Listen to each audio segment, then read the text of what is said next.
An estimated 3.8 million people endure a concussion every year. Many go unrecognized or unreported.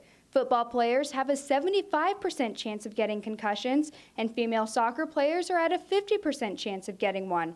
The Cardinal High School football team has an average of 1 to 2 players who suffer a concussion each year. So we're trying to do everything we can to put the safety of our players at the forefront and eliminate as much of that risk as we can. But it's not just sports that can cause concussions. They can occur due to a car crash, biking, or physical abuse. Even elderly, when they fall, they could sustain a concussion. Dr. Mary Russell says a concussion is defined as a complex pathophysiological process affecting the brain.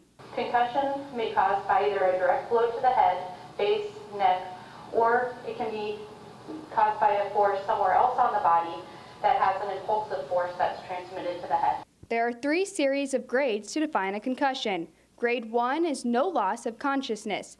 Grade 2, loss of consciousness that lasts less than a minute, and Grade 3, in which an athlete loses consciousness for more than a minute, or post-traumatic amnesia lasting longer than 24 hours. So what exactly happens to the brain during a concussion? The brain is in a hypermetabolic state after concussion. What's also interesting is that there's decreased cerebral perfusion. So that means that the area that got injured isn't getting the blood supply that it would normally be getting if it was uninjured. Some symptoms to look for in a person who may have had a concussion include dizziness, irritability, fatigue, and confusion. Treatment for a concussion starts off with both cognitive and physical rest.